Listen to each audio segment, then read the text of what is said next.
Close your eyes and take a deep breath. Today I invite you into a legend that rises from between the marble columns of ancient Greece, making the silvery leaves of olive trees tremble. A saga that the winds have been tirelessly whispering for centuries, one that even time itself hasn't managed to wear away. This story doesn't just tell of the silence on the gods' thrones, it tells of the first breath blown into a body molded from clay and that forbidden, sacred spark hidden in the palms of a titan. We are following the footsteps of Prometheus, the forethinker. We are chasing that massive will, one that stood against the wrath of Olympus, armed with the power of reason and compassion against brute force, hiding the fate of humanity inside a Fennel stalk to bring it down to earth. This is a story of courage equal to the strength of his own descendant Hercules, wrapped in his lion skin. But it is also a story of a bloody and painful path stretching to the steep cliffs of the Caucasus. Prometheus is not just a titan, he is humanity's first and greatest protector against the arrogance of the gods, a victim who sacrifices his liver every day, and a rebel who lights the fire of civilization in the middle of a freezing darkness. In a fate where only the whisper of hope remains amidst the sorrows spreading from that mysterious box opened by the cunning goddess Pandora, you will witness a creator's endless love for his own work and the rebirth of a people from their ashes. Disclaimer: the visuals in this video were created using artificial intelligence. There are no bloody or disturbing scenes. However, some moments have been designed for cinematic and emotional depth. If you are sensitive to such imagery, please keep this in mind before watching. If you wish to join me on these mythic journeys, don't forget to subscribe to the channel. Turn on the notification bell and leave a comment below telling me which story you'd like to explore next. I look forward to sailing through these timeless tales together, one legend at a time. Take a deep breath, relax your mind, and let the rhythm of the waves guide you, wishing you a peaceful sleep. The epic of Prometheus Stealing Fire and the birth of humanity begins now. At the dawn of the universe, before the sky or the earth even had names, there was only chaos. Chaos was a shapeless, infinite void, a mass of dark matter that existed before the universe took any organized form. Yet, out of this vast silence, the foundation stones of existence began to rise. First came Gaia, Mother Earth. She was the unshakable ground upon which all living things would safely stand. Alongside her appeared Tartarus, the deepest abyss of the underworld, and Eros, the symbol of desire that ensures the continuity of life. As darkness divided within itself, Erebus, darkness, and Nyx, night, were born from the depths of chaos. From the union of these two siblings came Ether, the sacred air of the highest heavens, and Hemera, the goddess of the day. But the universe wasn't finished yet. On her own, Gaia brought forth the vast Uranus, the sky, the majestic Aurea, the mountains, and Pontus, the sea, whose waves encircle the world. Gaia then united with her son Uranus, whom she had created to embrace the world. From this union, 12 titans with massive powers were born: Iapetus, Oceanus, Tethys, Hyperion, Thea, Coeus, Phoebe, Cronus, Rhea, Themis, Mnemosyne, and Crius. They were supernatural beings destined to be the first masters of the universe, but Gaia's fertility didn't end there. Next came the 3 giant Cyclopes, Brontes, thunder, Steropes, lightning, and Arges, brightness, each with a single eye in the middle of their forehead. Finally, 3 terrifying giants called the Hecatoncheires, the 100-handed ones, were born. each with 100 arms and 50 heads rising from their shoulders. However, Uranus feared the terrifying power of his own children and hated them. As soon as they were born, he imprisoned each one back into Gaia's womb, the dark spaces beneath the earth, refusing to let them see the light of day. This became an unbearable pain for Gaia. To end her children's imprisonment, Mother Earth devised a secret plan. Deep within the earth, she forged a hard, sharp sickle and called her children to rebel against their father.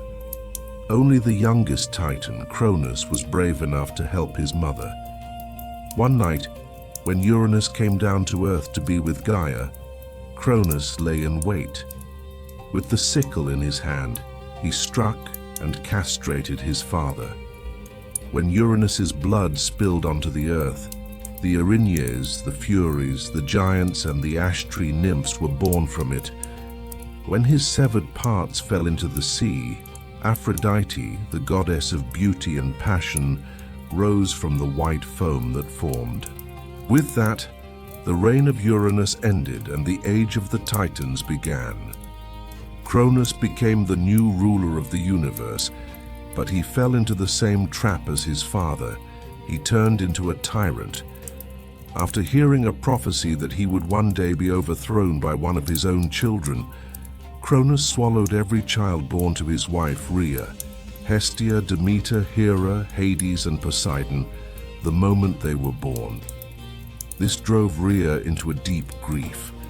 When she became pregnant with her sixth child, Zeus, she followed Gaia's advice and fled to the island of Crete, where she gave birth to him secretly in a cave. To trick Cronus, she gave him a large stone wrapped in baby clothes, which Cronus swallowed without a second thought.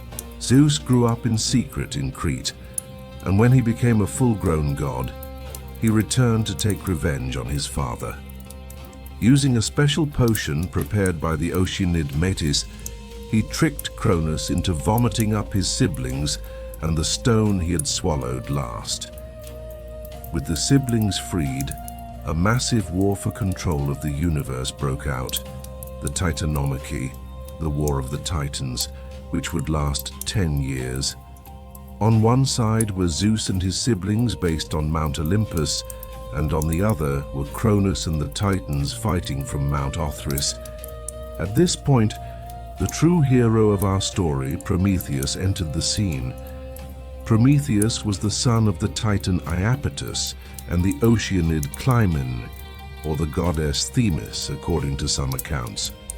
His brothers were Atlas, Epimetheus, and Menoetius. His brother Atlas stood with Cronus as one of the lead generals of the Titan armies, but Prometheus's name didn't mean the forethinker for nothing. He was a seer who could see how events would turn out. He knew very well that this war couldn't be won by brute force muscle or massive size alone. He foresaw that victory would be gained through strategy, intelligence, and cunning.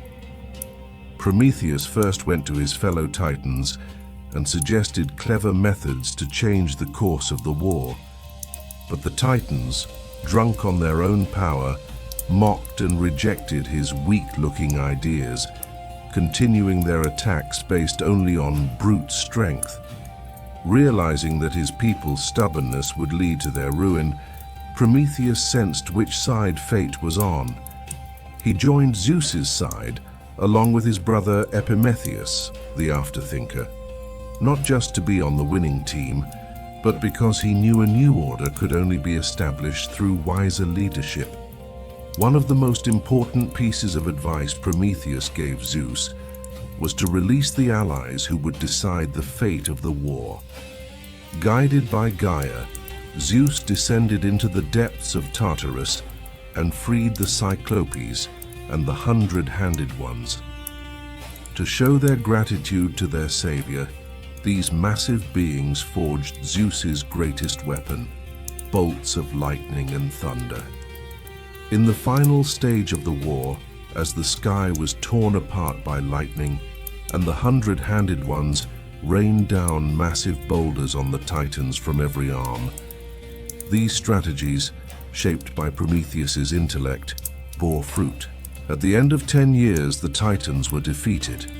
Cronus and his allies were chained in the deepest parts of Tartarus, an eternal darkness with the hundred-handed ones standing guard over them. Prometheus's brother Atlas was punished for his violence during the war by being forced to carry the heavens on his shoulders. Prometheus, who stood by Zeus, was raised to an honorable position on Olympus and became one of the new ruler's most trusted advisors. Yet despite the luxury of victory, Prometheus was restless. The gods were now the masters of the universe, but the world was still empty and silent. The new order of the cosmos was established, but the birth of those who would need his protection and wisdom, the mortals, was approaching. Although Zeus's throne now seemed unshakable, new plans for humanity were already beginning to sprout in Prometheus's mind. The Titanomachy had ended, but the foundations of the complex relationship between the gods and the humans yet to be created were laid in the shadow of this great victory. Unlike his brothers, Prometheus had not been punished, but his heart would always be with the mortals, who were destined to be weak and vulnerable. Under Zeus's justice and harsh rule, Prometheus's foresight would kick in once again, setting the stage for one of the greatest conflicts of this new order. When the deafening roar of the Titanomachy finally faded, the universe fell into a silence unlike anything it had ever known. 10 years of lightning strikes, trembling mountains, and displaced oceans gave way to the peaceful but empty coolness of a new order. Cronus and the Titans who stayed loyal to him were imprisoned in the bottomless darkness of Tartarus. Atop the peak of Mount Olympus, a new master had taken the throne, Zeus, the ruler of the skies. However, victory alone wasn't enough. The world lacked new beings to reflect the glory of this new era and to bring life to every corner of the earth. Zeus called upon his wise ally Prometheus, the forethinker, who had provided the greatest strategic support during the war, and his brother Epimetheus, the afterthinker. Though these two brothers came from the same bloodline, they represented two opposite souls. Prometheus had a patient and visionary mind. He would calculate 1,000 years ahead before taking a single step, analyzing situations like a surgeon with a sharp intellect. Epimetheus, on the other hand, had a kind heart but a confused mind. He was impulsive and rushed into things, only understanding the consequences of his actions after they had already happened. To balance the scales of the universe, Zeus gave these two brothers a sacred task. They were to fill the earth with new living creatures and distribute the skills, armor, and weapons necessary for them to survive in this world. When the mission was announced, Epimetheus jumped forward with excitement. He pleaded with his brother with pure enthusiasm. "Oh, wise brother, leave the job of designing these creatures and handing out the gifts to me. You just supervise my work when it's finished. That way I can prove myself, and your great mind can rest for even higher tasks." Even though Prometheus knew his brother's impulsive nature, he accepted the offer out of their bond and Epimetheus's good intentions. However, this decision would become the first seed of a great tragedy that would change the fate of humanity forever. As the creation process began, Prometheus stepped aside and started shaping the first forms out of clay. He didn't want to design just an ordinary creature. He wanted to create a special being that would represent the magnificence of the gods on earth. He began kneading the earth clay with sacred water, and according to some stories, with his own tears. From the very start, these tears added a deep sense of empathy, sorrow, and conscience into the dough of humanity. The figures rising between Prometheus's fingers were not on all fours. They stood upright with their heads toward the sky. Their hands were built to hold tools, and their faces resembled the Olympian gods. These were humans. Meanwhile, Epimetheus had already started handing out gifts to the other creatures of the earth with his bag of talents. He distributed the treasures of nature with great appetite and very little thought. He gave the deer speed and agility so they could escape predators. He granted the lions sharp claws and powerful teeth so they could rule. He gave hard shells to turtles, wings to birds to conquer the sky, thick fur to those who would live at the poles, and strong digging claws to those who would hide underground. He made some large to strike fear, and others small so they could hide easily. Epimetheus tried to be fair, but because he didn't plan ahead, he forgot that his resources were limited. As the human forms took shape in Prometheus's hands, they didn't yet have life inside them. They were merely perfect statues of clay. At that moment, Athena, the goddess of strategy and wisdom, born from Zeus's own forehead, stepped in. Seeing the care Prometheus put into this new creature, Athena leaned over these silent, motionless figures and breathed her own divine breath into them. With Athena's touch, humans became beings of spirit and intellect, not just flesh and bone. Now they were breathing, thinking, and observing their surroundings with curious eyes. But there was a huge problem. When Epimetheus finished his work and proudly came to his brother's side, Prometheus turned to him and asked, "What about the humans? What did you give them?" Epimetheus turned his bag upside down. Only a few specks of dust fell out. All the speed, strength, fur, claws, wings, and defense mechanisms had been given away to the other animals. While nature was armed to the teeth, the most wisely designed being in the universe, man, was left standing there naked, vulnerable, toothless, and clawless. A human couldn't outrun a wolf, stand against the strength of a bear, or survive a cold night without fur. Prometheus felt a deep sorrow at his brother's afterthought blunder. Humans carried the image of the gods, yet they were as defenseless as an insect. This injustice awakened Prometheus's protective instinct and his first silent criticism of the new order Zeus had built. He couldn't allow these creatures he had created to just vanish. The divine form held a celestial spark within it, and to protect that spark, Prometheus was willing to risk the wrath of the gods if necessary. Thus, the cooperation of these two brothers, full of contradictions, established the first biological order of the earth.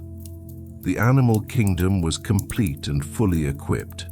However, humanity had stepped onto the stage of existence with a massive disadvantage. This deficiency would be the main motivation that would later drive Prometheus to commit the great theft, stealing fire from the heavens.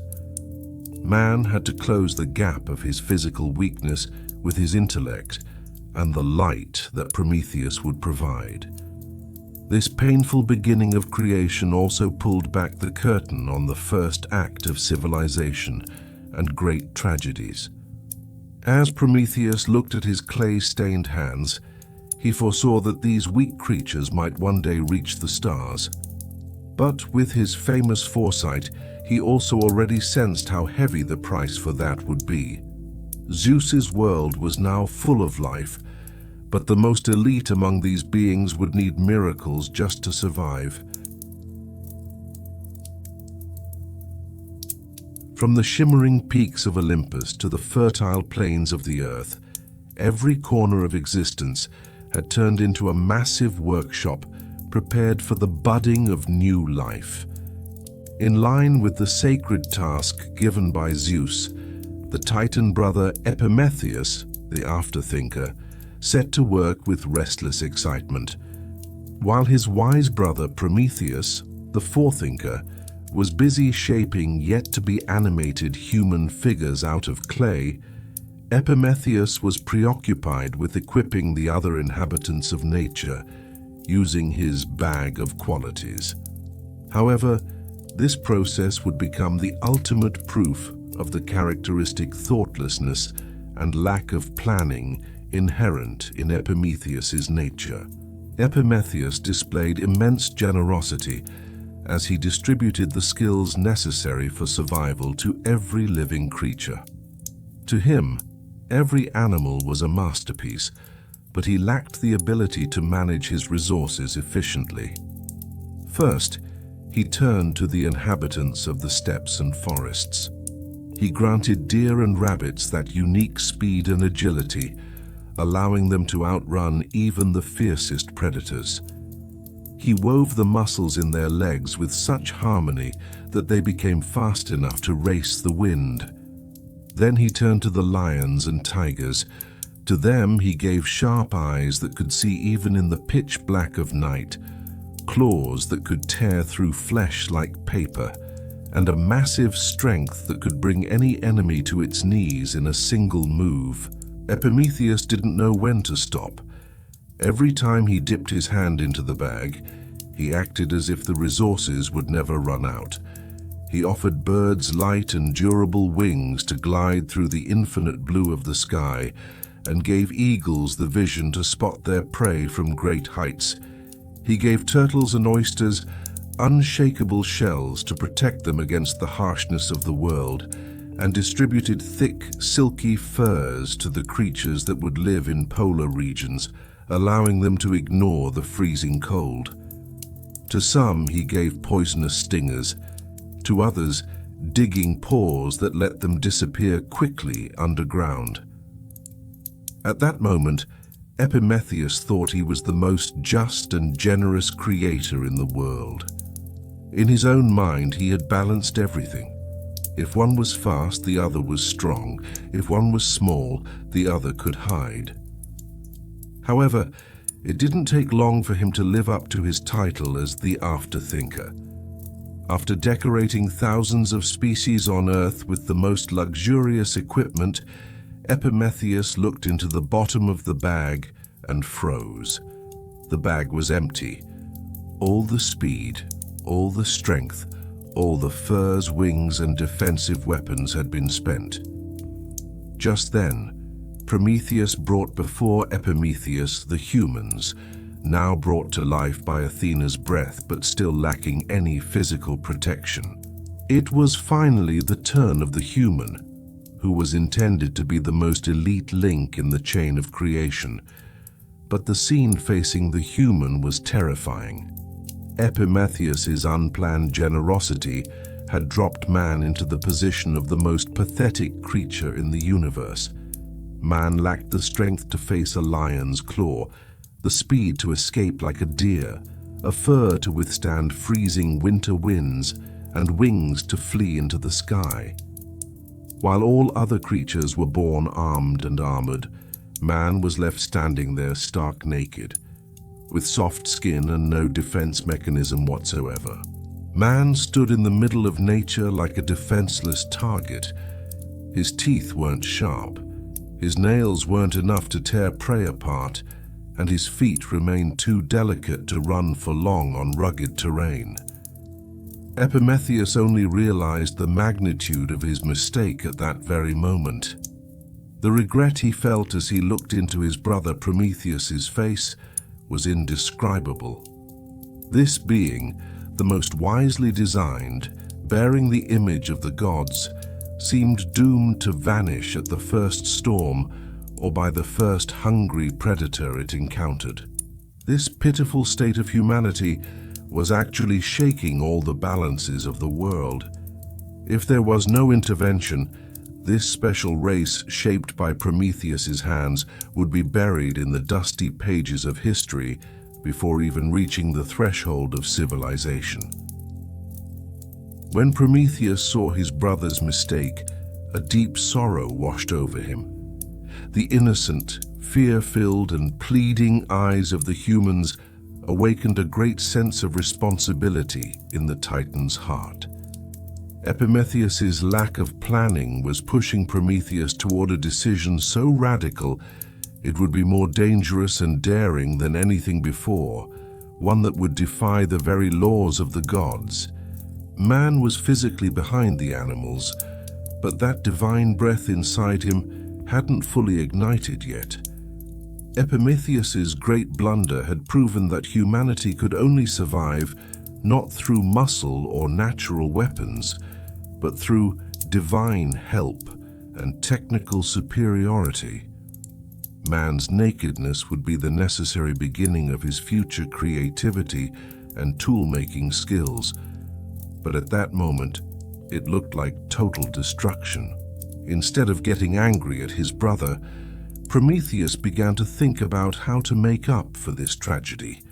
Epimetheus's mistake had struck the first spark that would free man from being a slave to nature and lead him to a search for fire and reason to rule over it. But stealing that spark from Olympus meant going up against not just the Titans, but all the gods.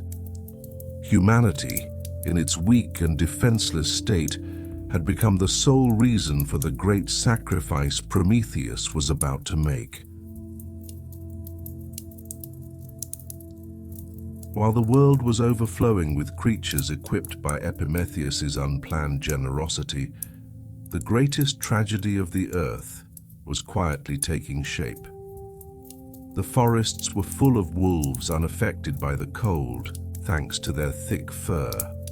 The skies were filled with sharp-eyed eagles, and the seas with creatures protected by armored shells.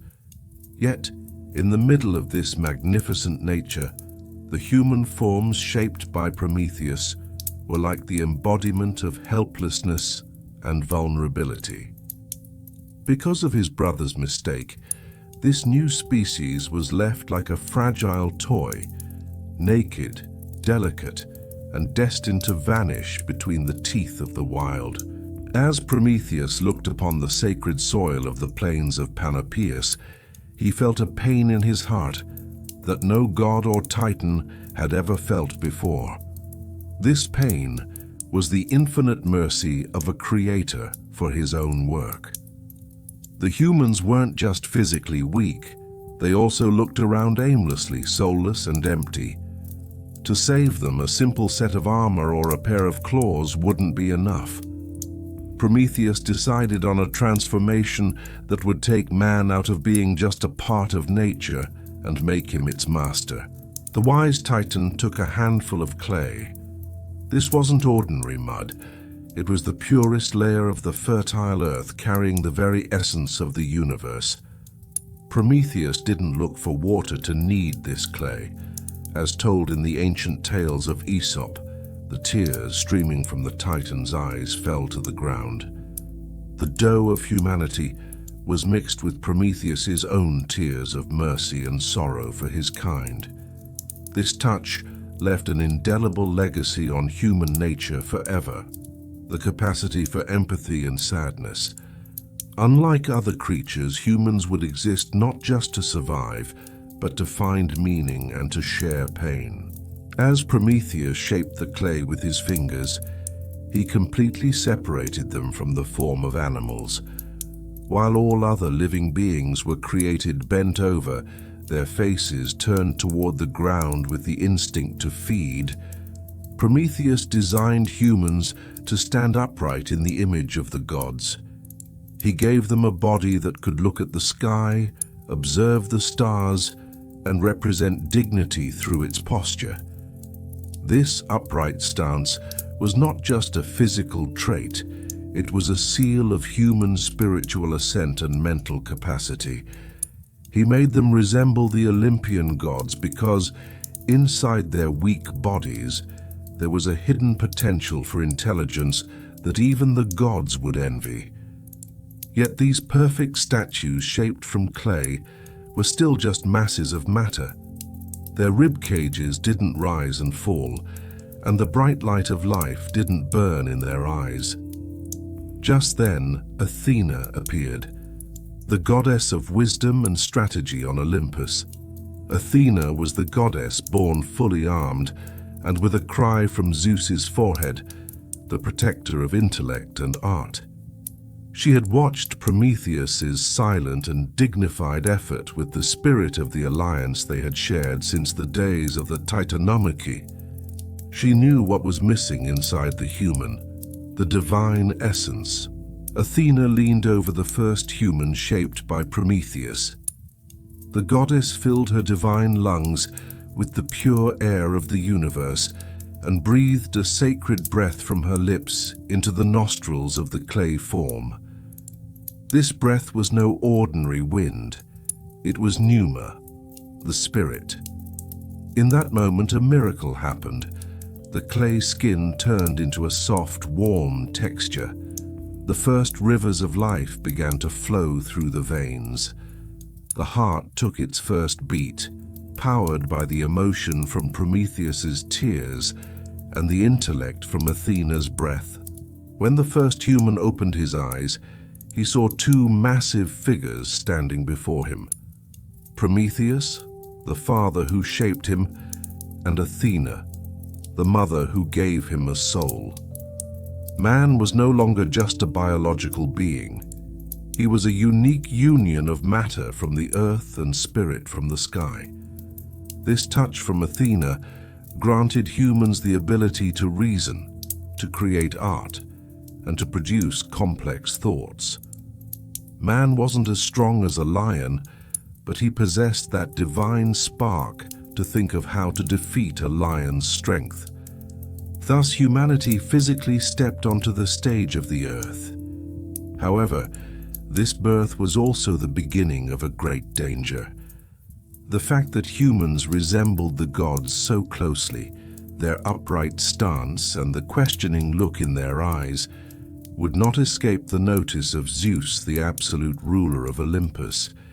Zeus was always on guard to protect his throne, and he wondered if these new toys with divine qualities would one day rebel against him. As Prometheus looked at the beings he had created, he felt both pride and deep anxiety.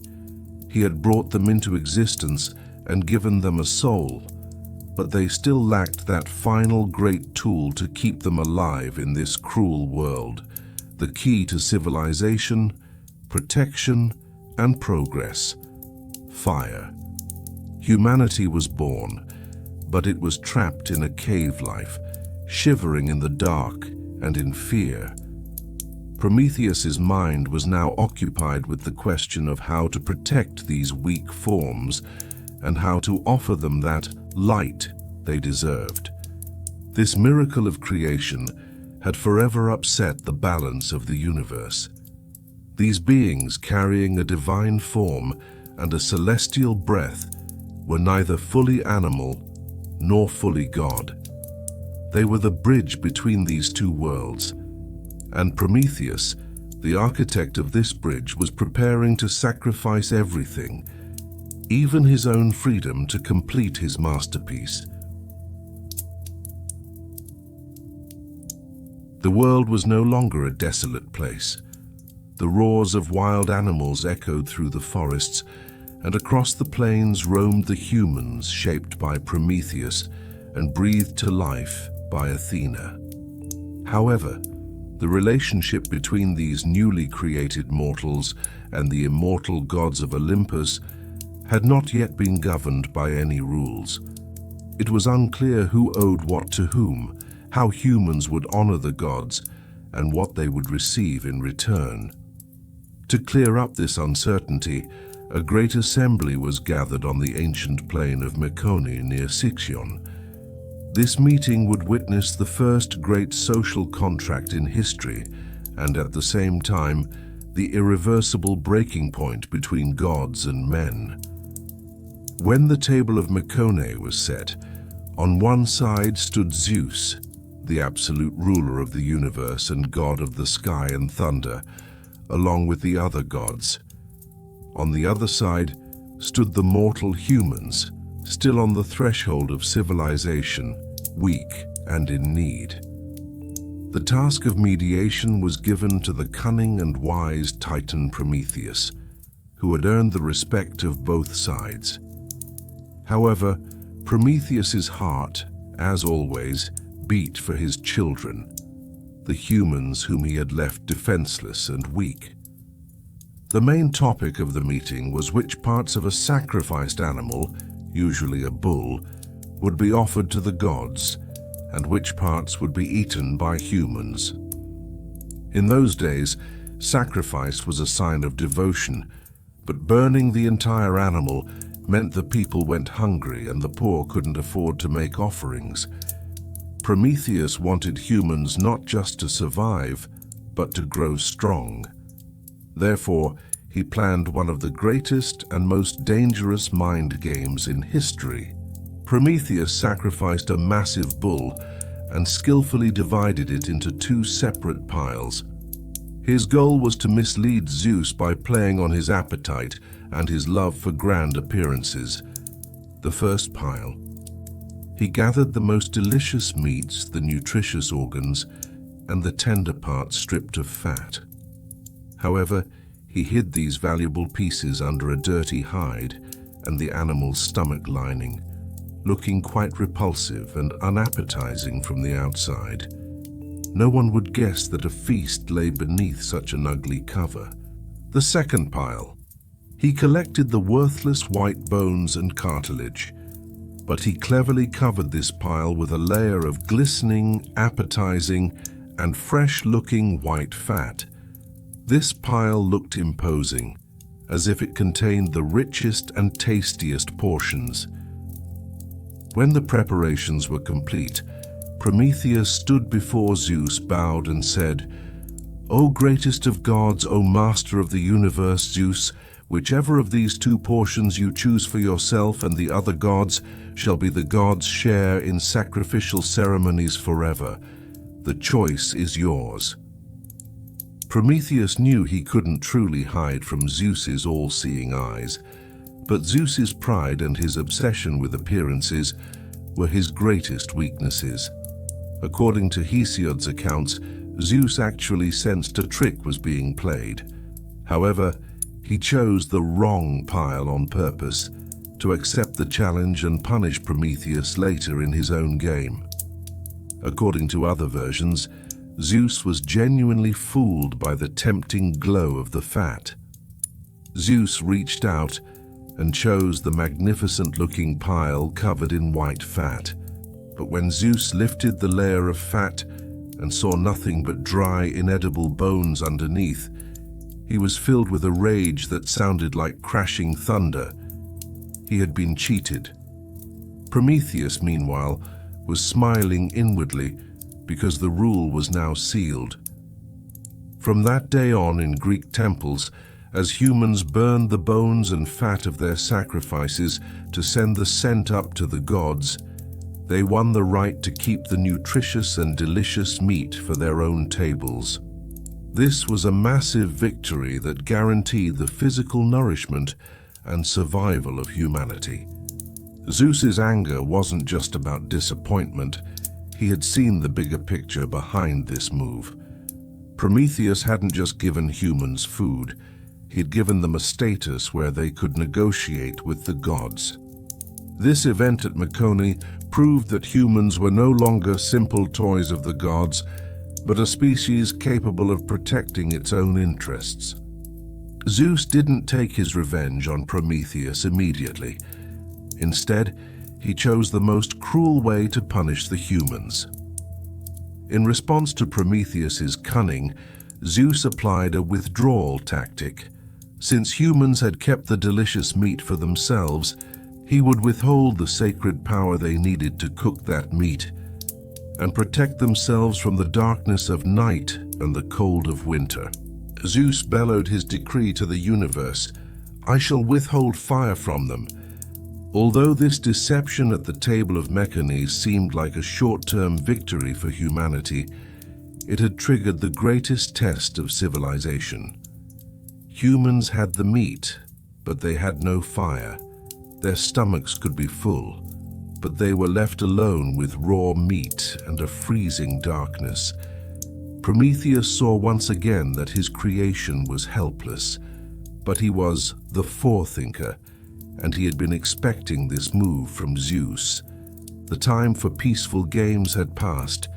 The time for that great sacred theft against divine authority had come. Following that deceptive victory echoing across the plain of Mecone, a brief, misleading silence settled over the earth.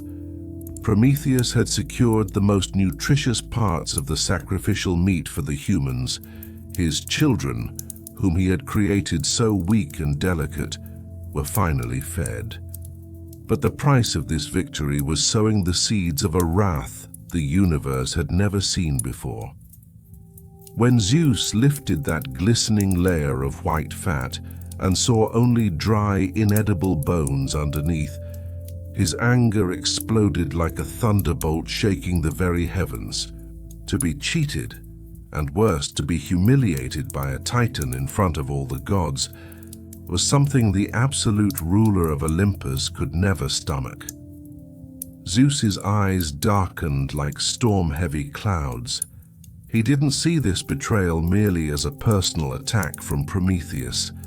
It was the beginning of humans becoming overbold, a direct challenge to the sacred order. If humans could take the best share with such a cunning move, they would soon start considering themselves equals to the gods, perhaps even casting their eyes toward the kingdom of the sky.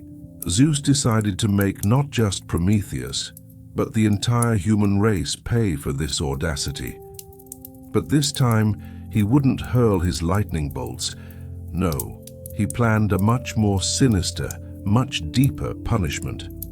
He would deprive humans of the most fundamental element that separated them from animals. With a voice of rolling thunder, he handed down his sentence: "I shall take fire away from them." In a single night, every hearth, every torch, and every ember on earth went out at once, as if blown by a massive, invisible breath. Zeus, the master of lightning, pulled that sacred flame from the earth and imprisoned it behind locked gates in the heart of the sun and the lightning bolts. From that moment on, the world was plunged into a pitch-black darkness and a cold that felt like the silence of a grave. Disastrous days had begun for humanity. The delicious meat they had won at Mecone was now left in their hands raw, tough, and inedible. In a world without fire, cooking was just a memory. When night fell, the roars of wild animals echoed at the mouths of caves, and humans shivered in the dark, unable to see anything, waiting for the glowing eyes of predators.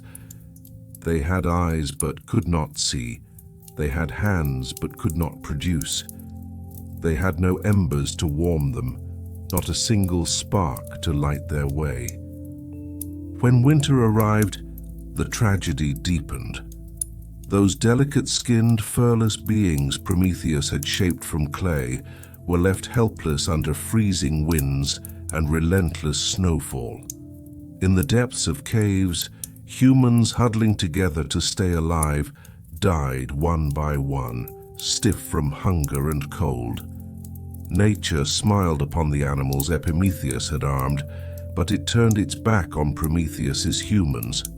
Humanity had been turned back from the threshold of civilization, reduced once again to a wild and pathetic animal. Prometheus felt an indescribable pain in his heart as he looked down from the heights of the Caucasus or the lavish halls of Olympus at the ruin he had created. These beings, shaped by his own hands, kneaded with his own tears, and brought to life by Athena's breath, were about to be wiped from the face of the earth just because of a god's pride. The cry of every dying human found an echo in Prometheus's mind. The wise Titan knew that fire was not just about staying warm or cooking food. Fire was civilization itself, the outward expression of the soul. Without fire, metal could not be forged, plows could not be made, and the earth could not be tilled. Without fire, medicine could not advance, wounds could not be cauterized, and diseases could not be cured. Most importantly, without fire, art and writing could not be born, for humanity could only seal its thoughts where there was light. Prometheus thought about going before Zeus to beg for mercy, but he knew it was useless. Zeus wanted absolute obedience and for humans to bow to him like slaves. But Prometheus dreamed of a humanity that was free, thinking, and in no need of the gods' tyranny. He had to give them not just the meat, but the mind and the spirit to cook that meat. Prometheus's mind began to draw up plans to achieve the impossible. Fire was no longer found on earth. It was hidden in the burning golden chariot of the sun god Helios, in the unquenchable forges of Hephaestus, the blacksmith god, deep within Olympus, and in the essence of Zeus's lightning. To reach it meant reaching for the most well-guarded secret of the heavens. The Titan could see very clearly, with his famous forethought, what would happen to him as a result of this act. When he closed his eyes, he saw the stainless chains binding him to the rocks, the massive eagle tearing at his liver, and the unceasing pain that would last for thousands of years. But for Prometheus, the honor of a creator was more precious than his own life. If humanity was to die, Prometheus's status as a Titan would mean nothing. One day he found a dry stalk of Fennel, narthex, on the ground. Though this plant looked green and alive on the outside, its inside had a spongy, dry, and easily combustible core. It was the perfect tool to trap the sacred fire and carry it down to earth, hidden from Zeus's sharp eyes.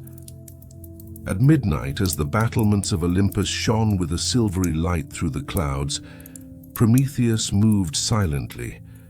The time for peaceful games and clever wordplay was over.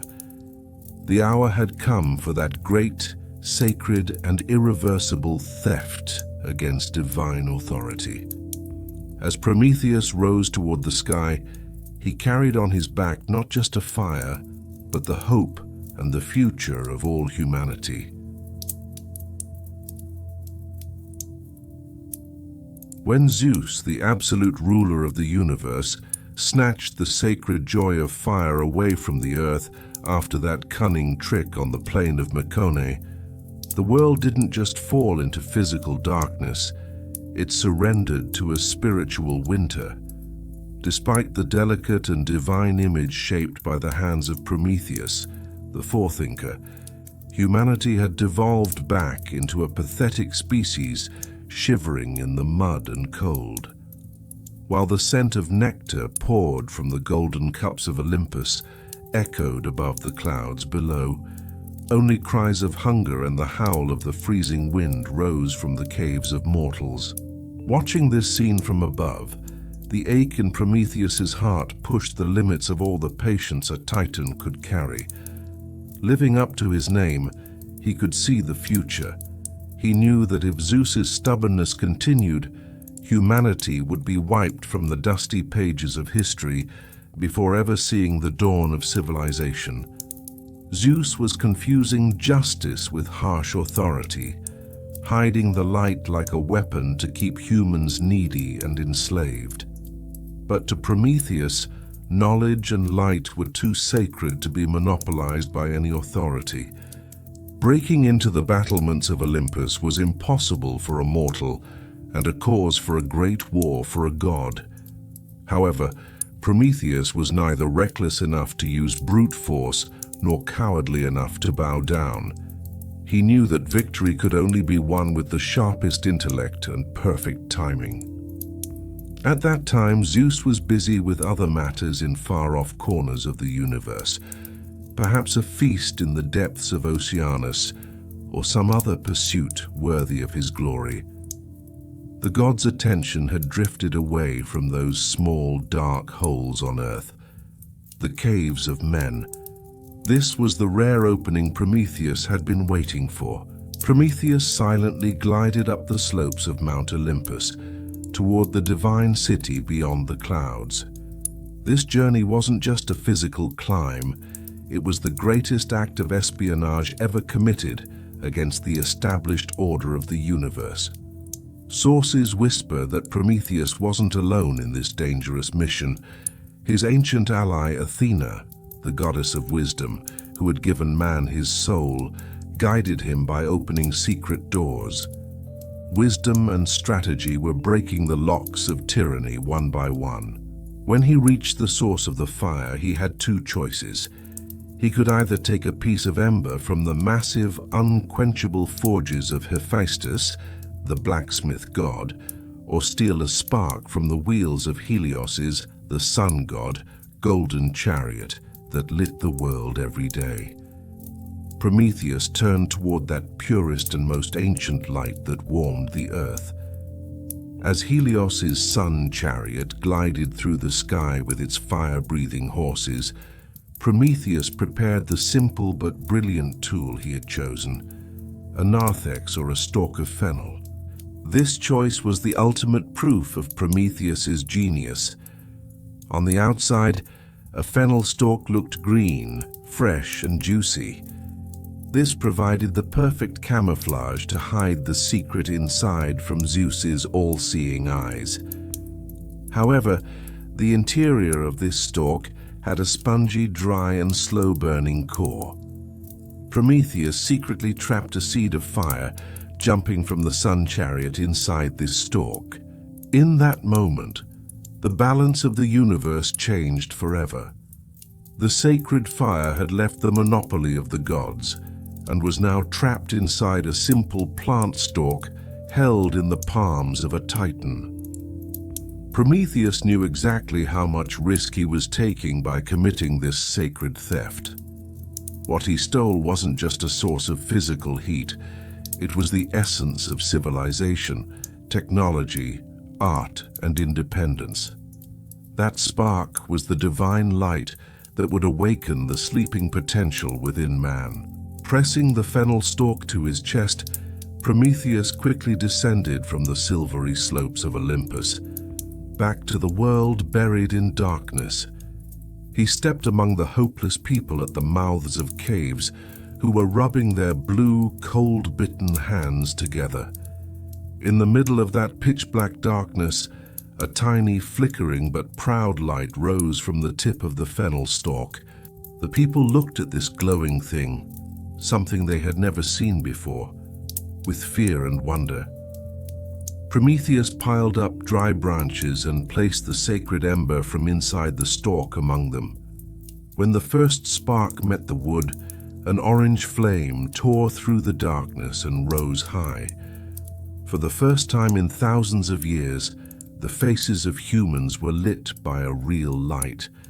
With warm hands, the smell of cooking meat, and the retreat of the darkness, humanity stepped into a new era, the age of civilization. Prometheus didn't just give them fire.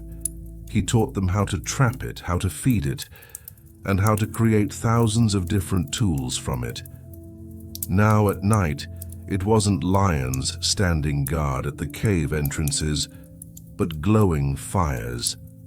Man was stopping being a victim of nature and starting to transform into a master who shaped it.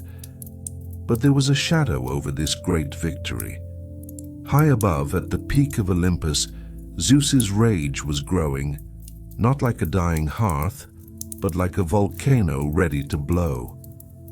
When he saw those small, flickering lights below, Zeus realized once again that he had been cheated.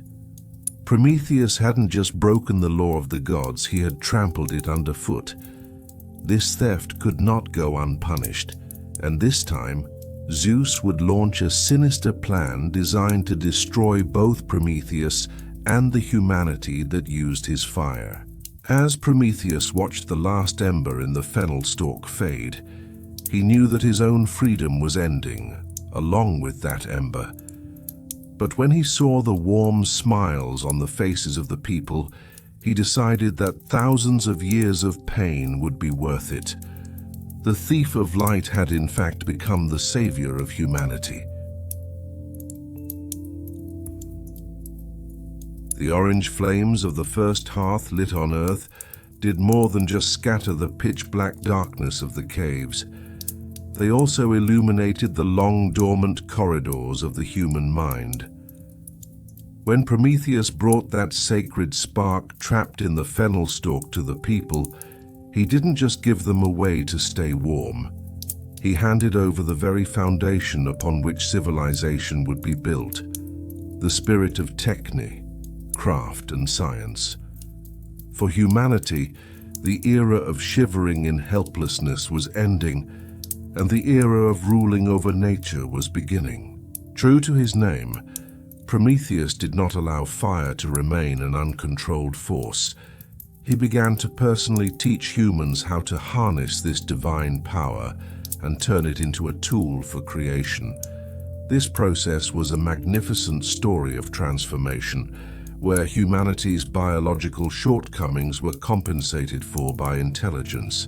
Under the guidance of Prometheus, humanity discovered the greatest secret of fire: metalworking. The wise Titan introduced people to the copper, iron and gold hidden deep within the earth. He showed them how these hard metals would soften under the fierce breath of the fire, and how they could be molded into any shape desired. Hands that, until that day, had only tried to hunt with stones and sticks, were now forging plowshares, sharp axes, and tools to till the soil. The smoky fires in front of the caves gave way to the first foundries, reminiscent of Hephaestus's workshop on Olympus. But Prometheus didn't just teach tools of brute force. In the light of the fire, he also developed the science of medicine. He explained which plants would serve as salves for which wounds, how to cauterize surgical tools with fire, and the mysterious nature of diseases. Mortals, once defenseless against the cold breath of death, now knew ways to prolong life and ease pain. To immortalize the memory of humanity, Prometheus taught them writing and numbers. Writing was the first great victory of thought over time. Experiences were no longer distorted. Tales passed from ear to ear. They became permanent records etched into stone and clay. Humanity had begun to write its own history. The Titan turned his gaze away from the earth and toward the infinite blue. He showed humans how to hollow out massive tree trunks to make ships, and how to harness the power of the wind with sails. Now, rivers and seas were no longer obstacles, but paths opening to new horizons. Prometheus also mapped the sky for them. He taught them to read the movements of the stars, to understand the cycle of the seasons, and how to find their way in the middle of the sea. Humanity had begun to crack the complex code of the universe. Sitting on his shimmering throne on Olympus, Zeus watched the smoke rising from the earth and the increasingly confident posture of the humans. He was filled with an indescribable hatred and fear. To Zeus, a humanity that was becoming civilized, thinking and determining its own fate was an uncontrollable threat. He had come to power by overthrowing his father Cronus and his grandfather Uranus. Because of the succession myth, he lived in terror that a power stronger than himself would emerge and knock him off his throne.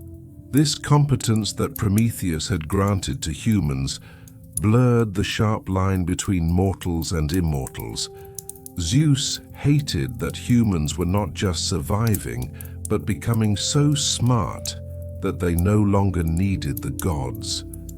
This intellectual rebellion by Prometheus was not just a theft, it was a revolution that shook the divine hierarchy to its core. This great theft, coming on top of the deception at Mecone and followed by a technological leap, was the final straw for Zeus. He realized that brute force would not be enough to stop an intellect like Prometheus. To punish him and this superior humanity he had created, Zeus set out to prepare a sinister plan, one molded with intelligence but containing a hidden poison. Zeus's rage was no longer just a flash of lightning. He was preparing to open the door to toil, sorrow, and a curiosity that would haunt the human soul forever. In response to Prometheus's light, Zeus was going to send a dark gift. High atop the shimmering peaks of Olympus, Zeus sat on his throne above the clouds. As he watched the smoke rising from the earth and the increasingly dignified, upright posture of the humans, the rage inside him boiled like a massive volcano beneath a calm lake. Prometheus had outsmarted him at Mecone, stolen the sacred fire by trapping it in a fennel stalk, and was now teaching humans the most intimate arts reserved for the gods: medicine, seafaring, metallurgy, and writing. To Zeus, this wasn't just theft. It was the greatest intellectual rebellion against the divine hierarchy. If humanity continued to evolve at this speed, they would soon reach a power that could beat down the very gates of Olympus. Zeus knew very well by now that brute force and lightning bolts wouldn't be enough to stop a strategic genius like Prometheus. Binding a titan in chains or scorching humans with lightning was only a temporary fix. He had to design a punishment that would sink into the human soul, eating away at them from the inside. Most importantly, it had to be a punishment that humans would embrace of their own free will, with great desire and joy. When the King of the Gods revealed his sinister plan to end the golden age of humanity, a bone-chilling silence fell over the halls of Olympus. He would send humans a gift that looked as beautiful as heaven on the outside, but was as dark as hell on the inside. As Hesiod would write thousands of years later, it was to be a kalon kakon, a beautiful evil. Zeus called upon Hephaestus, the master craftsman of the gods and the lord of fire and iron. He ordered him to mold a wonderful maiden from earth and water, one who looked like the immortal goddesses but possessed a mortal voice and strength. Hephaestus took the purest layers of the earth, kneaded them with sacred waters, and gave life to the clay with his fingers. The resulting figure was so perfect that even before coming to life, she sparked admiration in the heart of every god who saw her. This was Pandora, the first woman humanity would ever witness, the joint masterpiece of all the gods. When the statue was complete, Zeus invited all the Olympians to give this creation a gift. This being was not just a woman, she was a collective message from the gods to humanity, a totality of gifts. Pan, all, Dora, gift. Athena's touch. The goddess of wisdom and crafts dressed the clay figure in a shimmering silvery white robe. She taught her how to master the most intricate embroidery, how to weave at the loom, and how to manage a household. These skills gave Pandora an air of domesticity and reliability. Aphrodite's spell. The goddess of love and beauty poured an irresistible charm over Pandora. She added a melting desire to her gaze and a grace to her smile that could drive a man mad. However, alongside this beauty, she secretly planted those famous restless longings that gnaw at a person's soul. Hermes' sinister gift. Under special instructions from Zeus, Hermes, the god of messengers and thieves, stepped in. He placed cunning in Pandora's heart and persuasive, honey-sweet but poisonous words on her tongue. He gave her the art of the lie and the relentless fire of curiosity. This touch made Pandora the most subtle spy of the gods. The Horae and Charites, the Horae, goddesses of the seasons, wove fresh spring flowers into her hair. The Charites, goddesses of grace, placed dazzling necklaces crafted from the gold of the gods around her neck. Finally, Zeus entrusted Pandora with a massive sealed jar, Pythos. No one knew what was inside, but Zeus gave Pandora a very clear warning. Never, ever open this jar. Zeus knew perfectly well that the curiosity planted in human nature would always be stronger than any prohibition. Prometheus followed these massive preparations on Olympus moment by moment with his forethinking mind. He sensed that Zeus would never do a favor without a catch, and that a gift prepared by the gods with such great care must contain destruction. He immediately moved to protect the humans and his brother, Epimetheus, the afterthinker. He knew Epimetheus's innocence and his lack of willpower when faced with beauty. He took him aside, looked him in the eye, and gave the warning that would go down in history. "Brother, open your ears and carve my words into your mind. Do not accept any gift that comes from Zeus or any of the gods. No matter how bright it looks, no matter how holy it smells, send that gift back immediately. For the generosity of the gods is a gold-plated door opening to the catastrophe of mankind.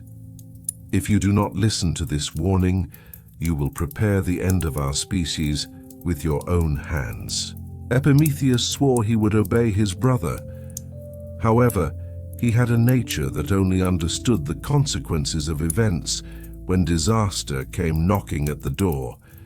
His intellect always lagged behind his emotions. One morning, accompanied by a golden light filtering from the sky, Hermes brought Pandora to the valley where Epimetheus lived. As Pandora walked through the forest in her white robes, it was as if all the flowers of nature were blooming anew with her every step. Epimetheus was struck speechless when he saw this miraculous being. He had never seen such beauty, nor smelled such grace. Hermes bowed with a fake politeness and presented the gift. "O Epimetheus, Zeus wishes to honor the achievements of you and your brother. This beautiful woman is the god's ambassador of peace to you. Accepting her as your wife will melt the ice between heaven and earth." The voice of Prometheus saying, "Do not accept any gift," echoed in Epimetheus's mind. But when Pandora smiled at him, the enchanting charm granted by Aphrodite melted Epimetheus's will like wax. He asked himself, how could any evil be hidden inside such a beautiful, graceful, and divine being? This was the greatest and most irreversible mistake of the afterthinker in history. He pushed his brother's wisdom aside, embraced the god's sinister gift, and welcomed Pandora into his life. With the first home Pandora settled into, a new chapter opened in human history. Until that day, humans lived in the disciplined, hard-working, and painless order established by Prometheus. They didn't know what sickness was. They hadn't yet met the relentless physical decay brought by old age. Everything was in balance. But with Pandora's arrival, new emotions began to leak into human hearts. Jealousy, never-ending cravings, and that sinister curiosity that Prometheus had not foreseen. Pandora had placed that mysterious jar she carried under her arm in the darkest corner of the house.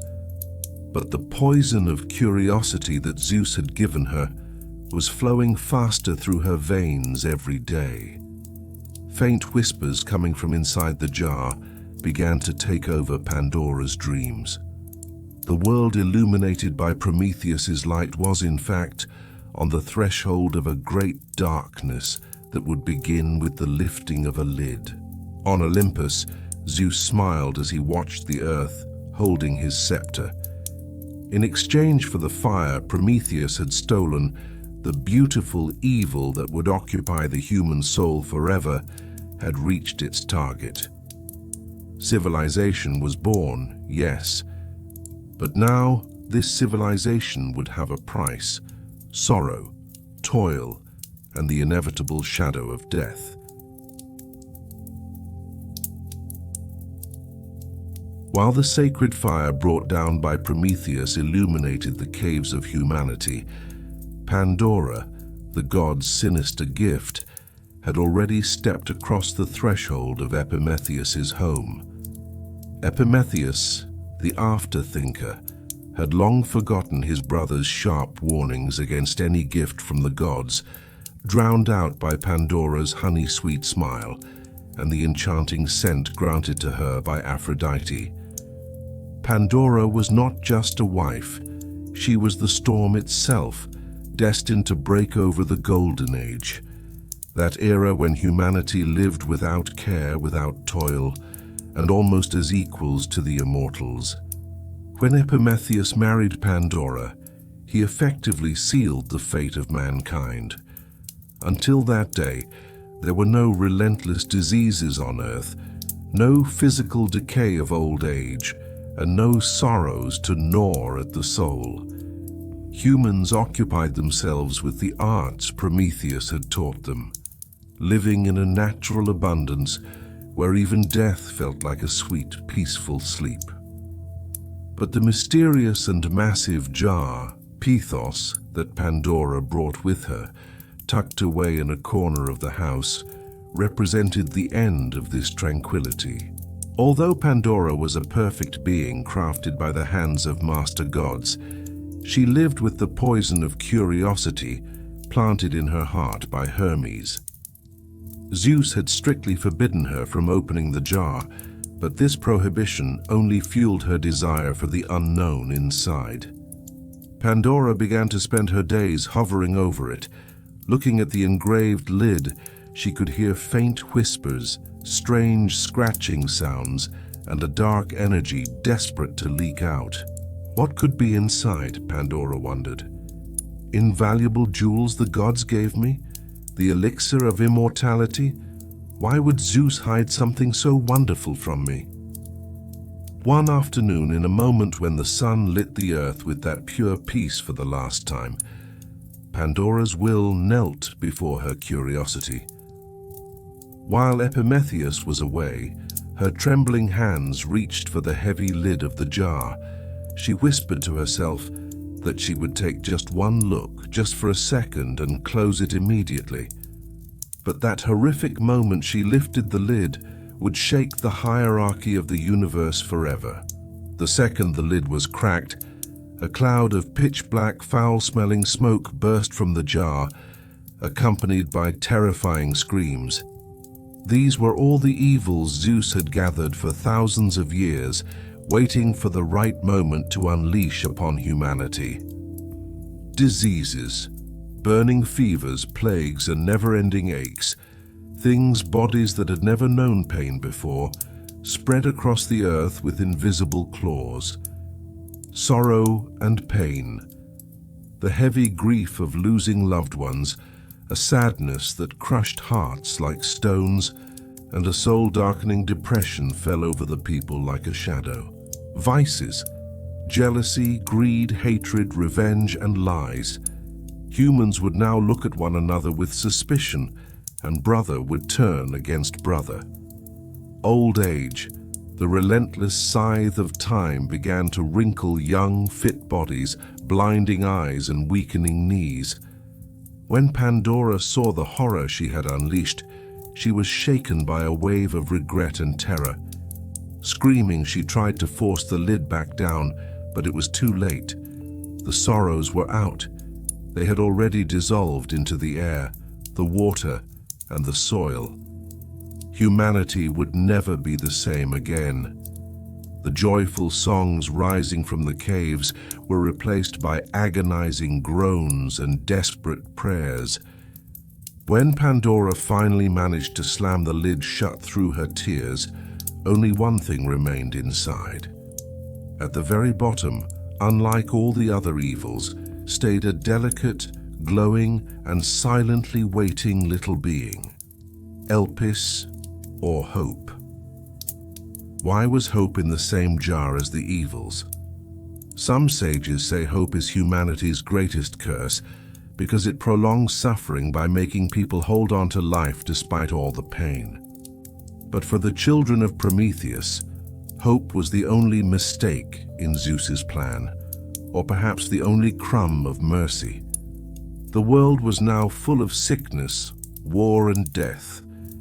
Humans would find 1,000 reasons to give up every single day. In those exact moments, that tiny spark left at the bottom of the box, hope, would kick in. Man would survive because he could say, "Tomorrow will be better." Hope would become the unquenchable torch that allowed humanity to walk through all this darkness. With Pandora's act, the divine peace Prometheus had given to humans was permanently broken. Humanity now had to fight not just the forces of nature, but the evil within themselves and their own physical weaknesses. Zeus's revenge was complete. Prometheus had given them fire and civilization, but Zeus had granted them an eternal struggle to endure while living in that civilization. Watching this destruction from afar, the pain in Prometheus's heart intensified. His brother's blunder and Pandora's curiosity had overshadowed all his hard work. But he was the forethinker. He knew this darkness would come one day. Now the real question was how he would keep humanity standing in a world filled with such sorrow. But Zeus's next target was not the humans. It was Prometheus himself, the architect of this rebellion. To Zeus, the absolute ruler of the universe, the cunning deception on the plain of Mecone had been an insult. However, the smuggling of the sacred fire down to earth in a Fennel stalk was the final straw. By stealing the light held in the gods' monopoly, Prometheus hadn't just committed a theft. He had planted dynamite at the very foundations of the hierarchical order Zeus had built. The king of the gods no longer just wanted to punish a titan. He wanted to crush the spirit of rebellion itself. Thus, the punishment he prepared would be more than just physical pain.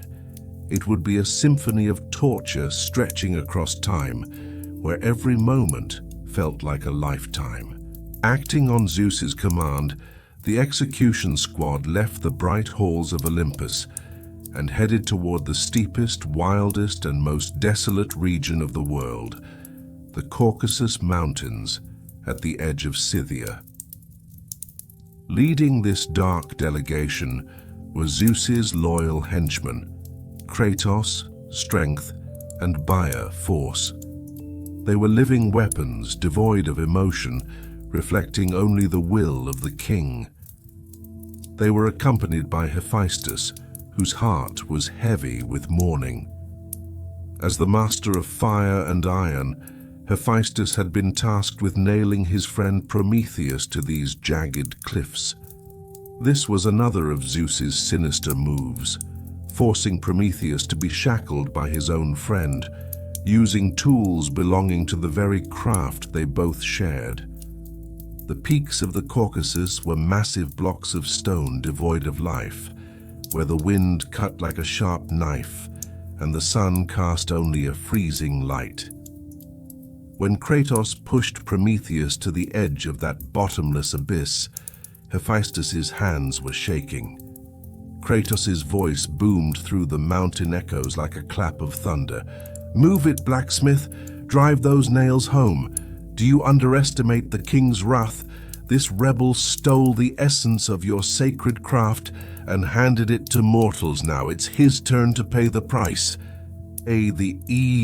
Hephaestus did not dare look into Prometheus's eyes.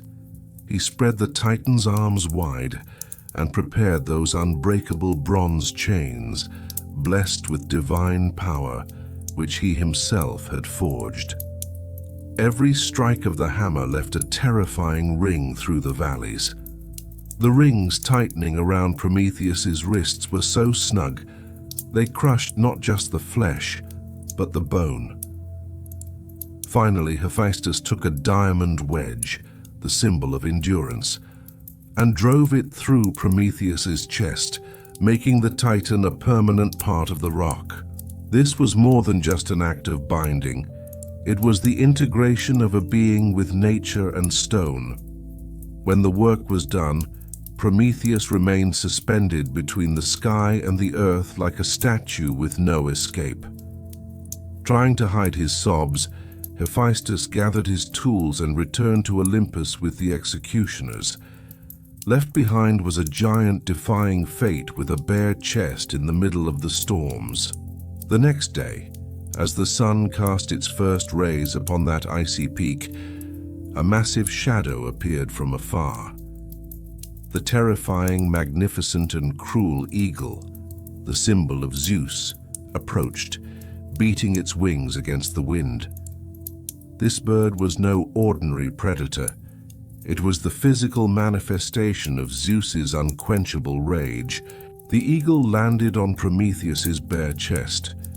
Prometheus grit his teeth as the talons sank into his smooth skin. With its razor-sharp beak, the bird tore open the Titan's abdomen and began to shred that sacred, fresh liver. Every bite ignited a fire in Prometheus's nervous system, pushing his consciousness into the darkest depths of agony. But Prometheus was immortal.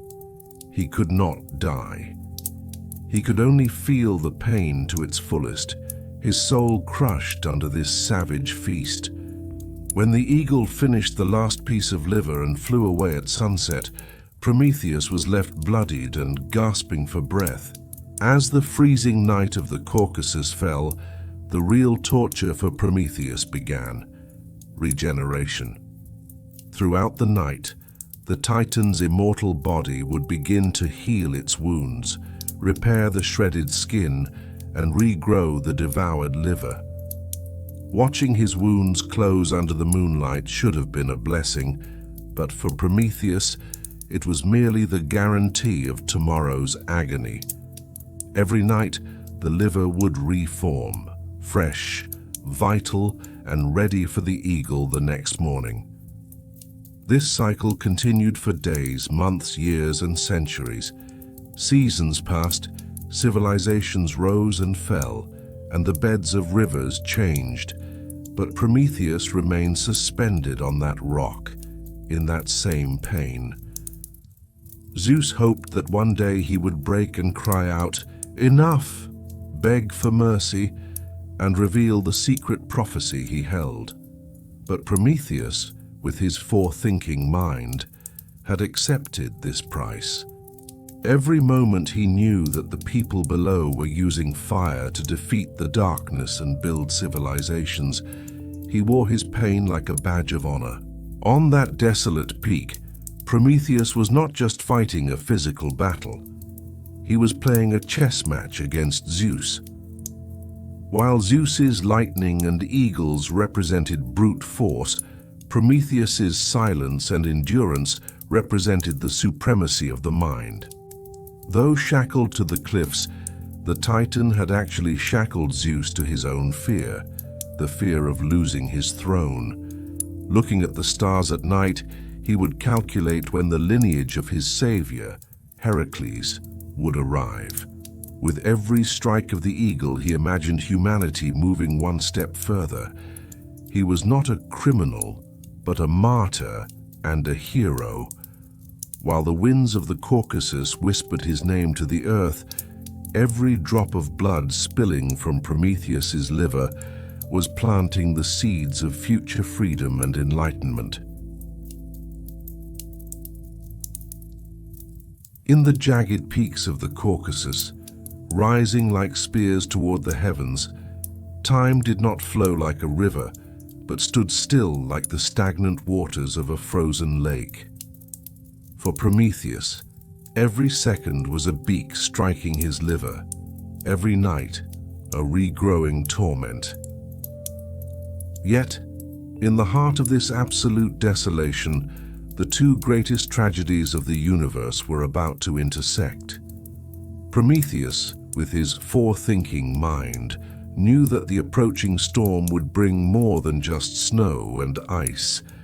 It carried the cries of a soul persecuted by the wrath of Olympus. From the distance, a strange moan rose, drowning out the sound of the freezing wind.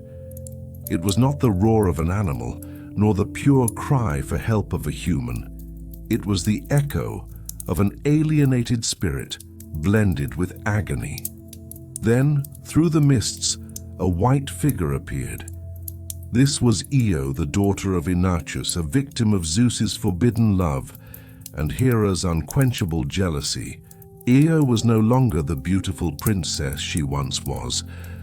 Zeus had transformed her into a heifer to hide her from jealous eyes, and in response to this deception, Hera had appointed the 100-eyed giant Argos, who never slept, as her guardian. Even when Argos was killed, Io found no freedom. A giant gadfly sent by Hera stung her flesh at every moment, driving her to the brink of madness and forcing her to run from continent to continent, sea to sea. When Io arrived at this forgotten corner of the Caucasus, she collapsed before the shackled Titan, convulsing from the stings of the fly. Io stopped when she saw Prometheus, a being of divine grandeur, yet bolted to the rock like a prisoner. Her own pain paused for a moment before the Titan's dignified but mutilated body. Prometheus opened his bloodshot eyes. He did not just see her, he read every tear in her past and every step in her future like a film reel. "I know you, O daughter of Inachus," said Prometheus. His voice was deep and resonant like the grinding of thousand-year-old rocks. "That invisible whip chasing you is the fury of Hera. But do not fear. The cold of the Caucasus will, if only for a moment, dull the appetite of that fly." Io answered with the tongue of a human, but the muffled hoarseness of a beast. "Who are you to know my name and my lineage? Why are you under these heavy chains in these jagged cliffs, a place forgotten even by the gods? My pain caused me to wander the world. Did your crime suffice to bring the world crashing down upon you?" Prometheus did not leave Io's questions unanswered. He described the arduous path ahead of her in full detail. "You have much further to go, Io. You will cross the strait, which shall be named after you, Bosphorus, the Cow's Passage. You will pass through the lands of the Amazons, and finally you will reach the land of the Black People where the sun rises, the fertile soils of the Nile. There Zeus will touch you again and restore you to your former shape." However, Prometheus's true gift was far deeper than this geographical knowledge. Looking into Io's eyes, the Titan gave the good news that would change the course of history. "From your lineage, 13 generations from now, the strongest and greatest hero the earth has ever seen will be born. His name will be Heracles. He will climb this peak by the strength of his own arm without needing the help of the gods. He will strike Zeus's executioner bird through the heart, and your descendant will be the hand that takes my revenge on the god who brought you to this state." As Io was shaken by this prophecy, Prometheus turned his gaze toward the sky, toward the peaks of Olympus. His voice rose no longer as a conversation with Io, but as a challenge to the entire universe. He shouted the secret information, the great prophecy that robbed Zeus of his sleep and dimmed the light of his lightning bolts. "Hear me, arrogant King of Olympus. Send your eagles as much as you like, let the earth and sky tremble as you please. I know your end. Your lust for the sea nymph Thetis will be your grave. If you unite with her, the child born of her will be far stronger than you. He will take the scepter from his father's hand, break his lightning bolts like toys, and hurl you down to the dark depths of Tartarus to join your father Cronus." Prometheus shook his chains and let out a roar of laughter. "This secret is sealed only within my mind, and you, Zeus, unless you beg me, unless you unlock these chains with your own hands, you will never learn who Thetis must marry. Your throne hangs by a thread, and the end of that thread is in my blood-stained hands." Overwhelmed by the weight of this massive revelation, Io continued on her way as the gadfly attacked once more. But as she left those jagged cliffs, she was no longer just a fleeing victim. She was the mother of a line of heroes and the key to Prometheus's freedom. Prometheus returned to his solitude and his eagle, but this time his pain was a bit lighter, for he had planted the seeds of fear in the heart of Zeus. Now the weight was no longer just a physical punishment, it was the countdown to a victory. Olympus had been shaken. The power of knowledge was beginning to triumph over the power of lightning. Nailed to the rock by the chains Hephaestus had forged on the icy peaks of the Caucasus, Prometheus felt more than just the pain of the eagle tearing at his liver. He could smell a new decay sprouting on the earth below. His forethinking mind had already sensed the coming apocalypse through the moisture carried by the wind, and the skies turned to an unusual, poisonous gray. Instead of honoring the sacred fire and the arts of civilization that Prometheus had given them at such a high price, humanity had sunk into the dark ambitions of the Bronze Age. Temples were abandoned, hospitality was forgotten, and the world had turned into a massive slaughterhouse where brother butchered brother.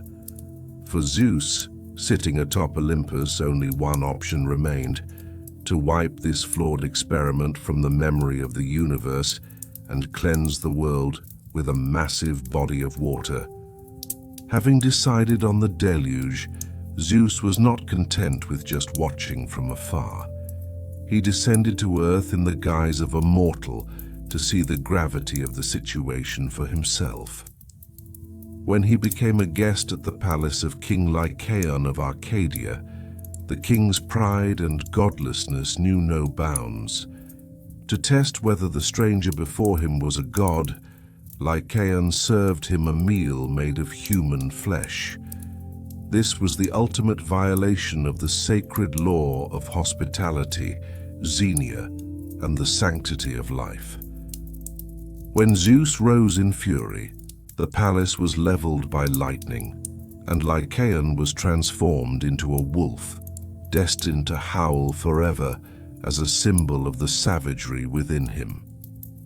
Returning to Olympus, Zeus gathered the council of gods and handed down his final judgment.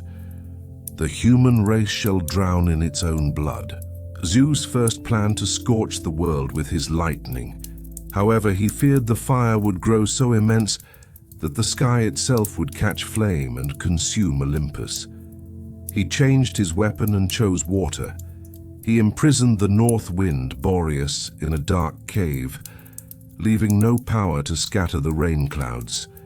He released the south wind, Notos.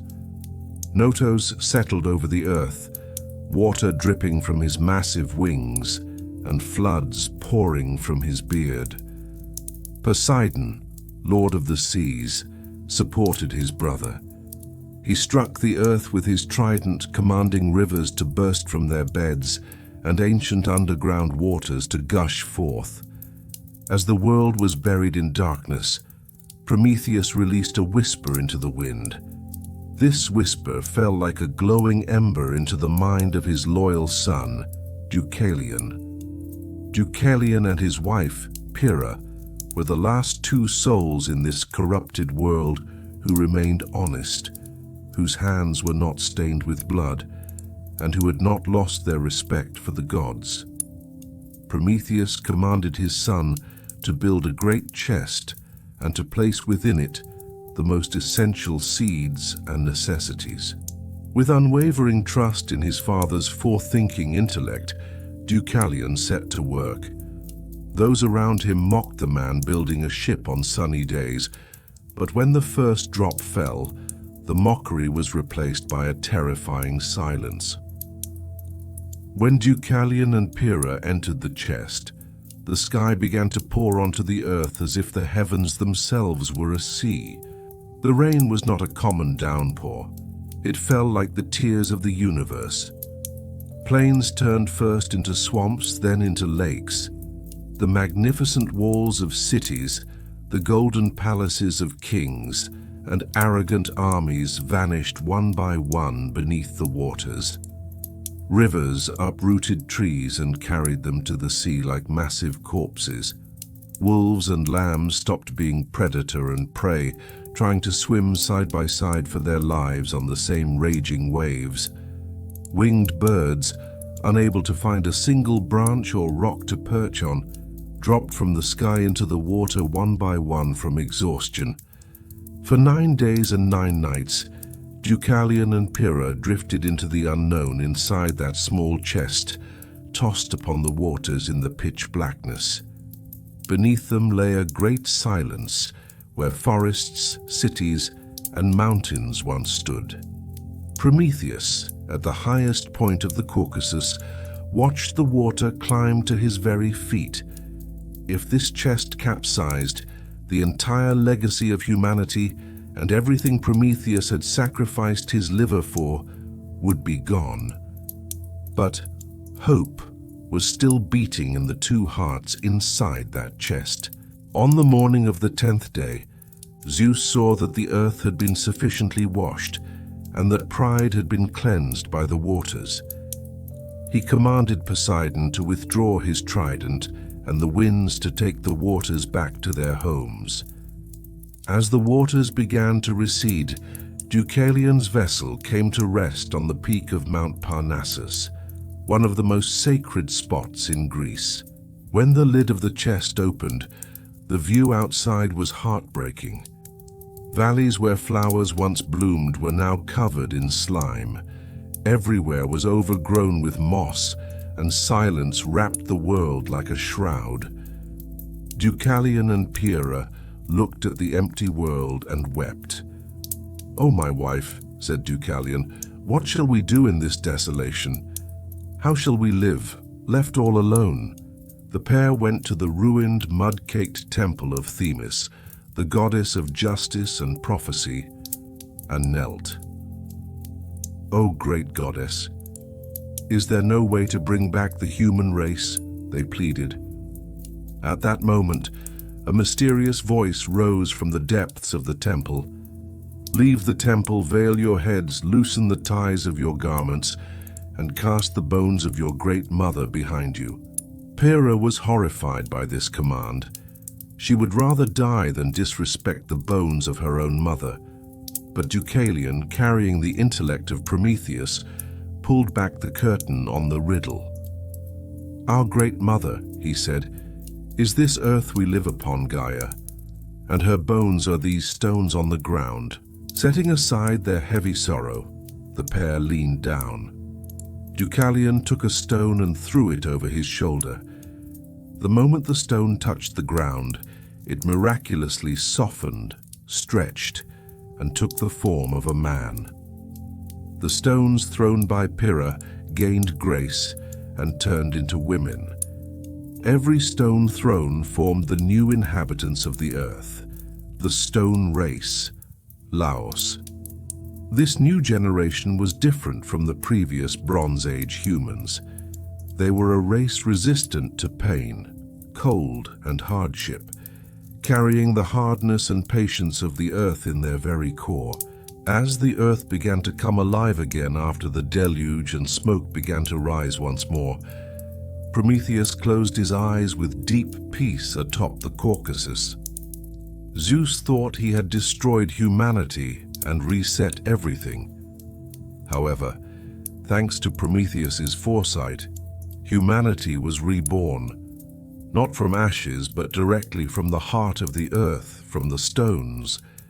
The new humans began to work the fields, to guard the fire, and to secretly bless the name of Prometheus. Zeus knew this new generation was the work of Prometheus, but in the face of their honesty and respect, he did not release his lightning this time. Prometheus knew that from within this new and resilient race, the great hero who would one day save him, Heracles, would emerge. The waters of the deluge had not only cleansed evil, they had also prepared the path to Prometheus's ultimate freedom. Now the world was not just a playground for the gods, but a field of civilization rebuilt by the perseverance of men, the wisdom of titans, and the hardness of stone. On that freezing peak of the Caucasus, rising like a spear toward the heavens and standing even above the clouds, time for a prisoner was measured only by the rhythm of pain. For Prometheus, thousands of years consisted of a single beak strike to his liver every morning, and a regrowing hope and unshakable will every evening. On this desolate abyss, the Titan had become more than just a captive. He was a living monument to the intellect resisting authority. Yet, his forethinking mind sensed a shift in the fabric of fate. The alignment of the stars, the foreign scents carried by the wind, and the vibrations rising from the depths of the earth were harbingers of an end, or perhaps a true beginning. From the distance, a metallic echo struck the rocks, drowning out the howl of the freezing wind. This was not the wrath of a god, nor a trick of the breeze. It was the footsteps of a determined hero, the greatest representative of the human race, Heracles. As the son of Zeus, born to a mortal woman, crossed the jagged slopes with the pelt of the Nemean lion upon his shoulders, Prometheus watched his arrival with the stillness of a seer. When Heracles reached the summit, he paused at the sight before him. Standing there was a giant, bloodied but unbowed, possessing a grandeur that even the gods dared not look upon. In Prometheus's eyes, there was neither regret nor surrender, only a radiance that knew the time had come.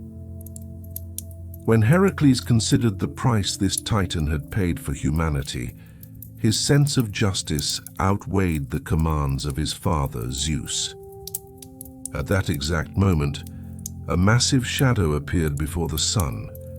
That horrific eagle, born of the blood of Typhon and Zeus's loyal executioner, descended with a piercing shriek to carry out its daily torture. The storm created by its wings scattered the snow on the ground, and its talons tore at the rocks. Just as the bird dived toward Prometheus's chest, Heracles dropped to one knee. The hero drew from his quiver that famous arrow, washed in the venom of the Lernaean Hydra, an arrow whose single touch could stagger even the gods.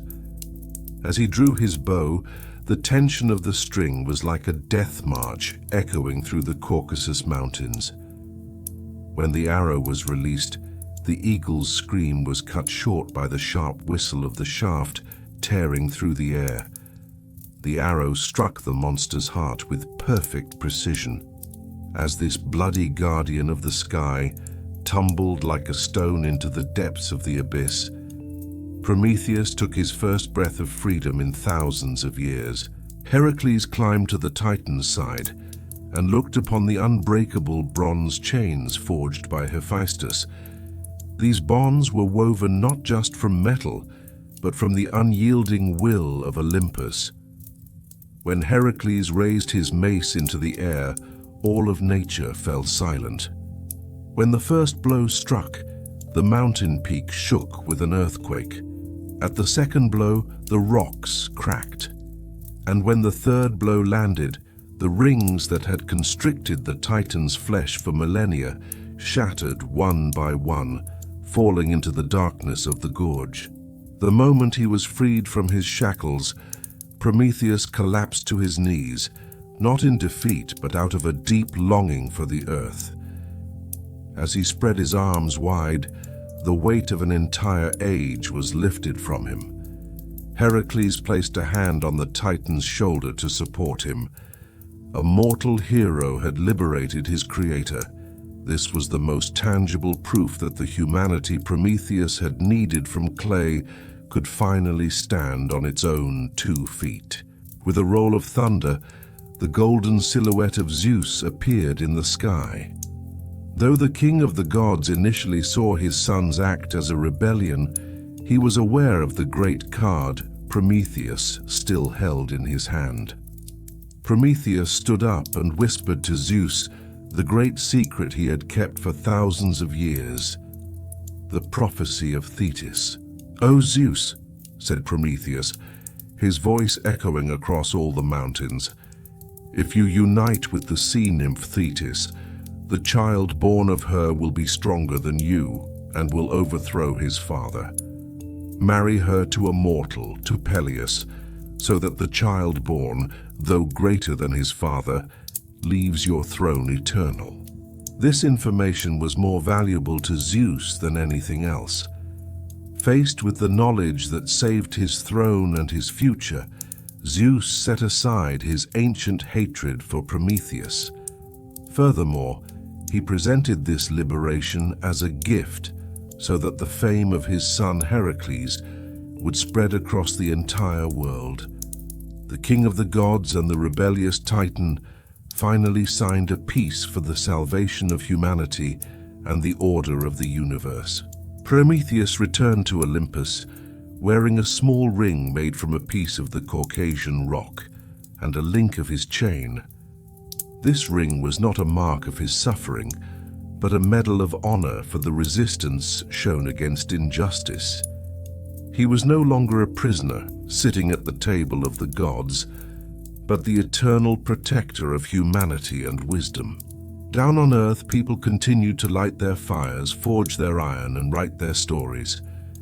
In every lit hearth, in every shining intellect, and in every cry for freedom, the spirit of Prometheus breathed.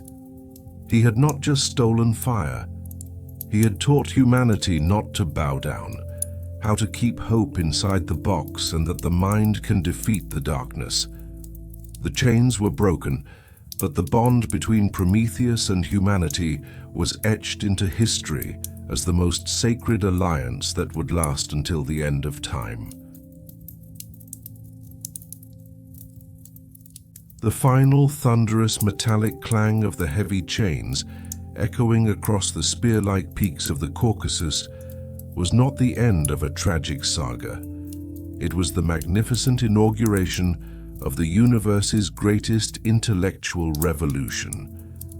When Heracles' arrow of justice pierced the eagle's dark heart and the bronze rings, forged with divine fury by Hephaestus, shattered into 1,000 pieces, it wasn't just a titan who regained his freedom. Humanity, kneaded from primordial clay and Prometheus's own tears, infused with a spark of divine rebellion, had completed its grueling childhood. They stepped into the rite of passage toward becoming the masters of their own destiny. Yet this narrative is no mere relic trapped in the yellowed, musty pages of ancient manuscripts.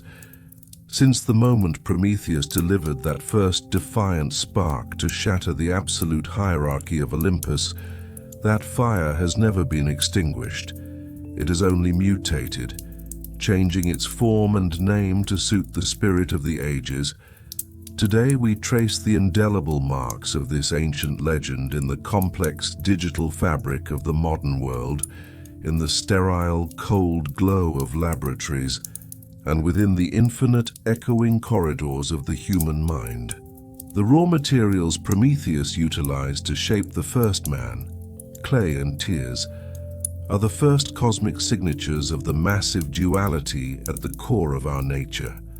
The clay represents our biological constraints, our heavy dependence on the earth, and the inevitable decay of our mortality. Conversely, the divine silhouette and the breath of wisdom blown into the lungs by Athena is that restless, unquenchable inner drive that compels us to lift our heads from the mud and gaze toward the stars. Today we witness this legacy in the microscopic frontiers of biotechnology and genetic engineering. Much like Prometheus shaping life with his very fingers, modern scientists now reconfigure the fundamental codes of existence, rewriting the miraculous architecture of the DNA double helix. However, the true invaluable legacy of Prometheus lies not in our physical vessels, but in our capacity for forethought, Prometheus. This ability transformed man from a creature of instinct, living merely in the fleeting moment, into a magnificent architect of futures yet unborn. Today's fire glows in the light-speed data streams of quantum computers, the labyrinthine algorithms of artificial intelligence, and the rovers carving tracks into the ancient red dust of Mars. Every technological leap is a resounding echo of that first stolen spark. He gave us more than just a warming flame. He bestowed upon us the sacred art of knowing how to do, techni. The cunning deception at the table of Mecone, where Prometheus secured the nutritious meat for humans, was actually humanity's first social contract with nature and the divine. It symbolizes that man must take a share not just to survive as a beast, but to thrive as a creator. In the modern world, this struggle for a share has evolved into the fierce debates over global resource management and the ethics of sustainability. The table of Mecone is set today in the glass boardrooms of the global economy. The question, who takes the lion's share, is hidden in how developed societies monopolize information and energy. Yet, we must remember, Prometheus stole that meat to nourish the bodies of men, not to corrupt their souls in the swamp of greed. While modern man reaps the fruits of this ancient trickery, he has also inherited the shadow of hubris, the pride that drew the wrath of Zeus. To demand more than one needs, and to plunder the earth's finite resources as if they were infinite, is to drift toward the dark and destructive side of that brilliant cunning. Pandora's curiosity lives on in the social media feeds and the hit of dopamine we expect with every click and every scroll.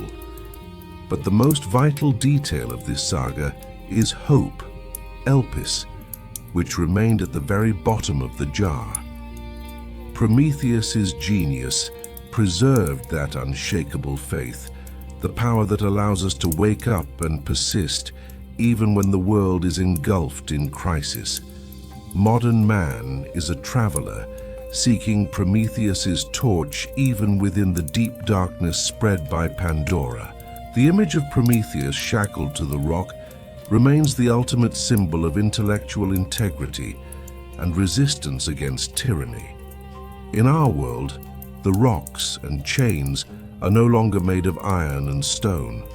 They are the rigid ideologies that stifle thought and the algorithms that imprison our data. The eagle devouring the liver is the chronic stress and the relentless sense of inadequacy that weighs down the modern spirit. But Prometheus taught us, if your will is tempered in steel, no matter how thick the chains, a Heracles, a spirit of heroism, will eventually arrive. In the heart of Manhattan, the golden statue of Prometheus at Rockefeller Center bears witness to this truth. Prometheus, teacher in every art, brought the fire that hath proved to mortals a means to mighty ends. This treasure is the capacity of the human spirit to transcend its own limits. We, the descendants of Prometheus, are now lighting up the cold silence of the universe with our fire. The golden records sent to deep space and our nuclear fusion experiments are the continuation of that dialogue between Zeus and Prometheus. As nature draws boundaries, Prometheus's spirit whispers how to cross them. Prometheus is free, but his fire is now our responsibility. It can be the electricity that illuminates a city, or the nuclear fire that erases it from history. If we cannot blend forethought with compassion and wisdom, we will pay a heavy price, just as Epimetheus the afterthinker did. Prometheus's fire is the eternal flame of the human desire to learn and evolve. We are made of clay, but we carry a fragment of a star. And as long as that spark is carried, no chain will hold forever, and no darkness will be absolute. For hope is still in the jar and the fire is still in our hands. I hope that as you end your day, this ancient epic has been a good story for you. I look forward to your comments and requests. Do not forget to follow my channel. May the darkness of the night and the rhythm of the sea bring you peace. Until we meet again in another legend, in the breath of another hero. Love.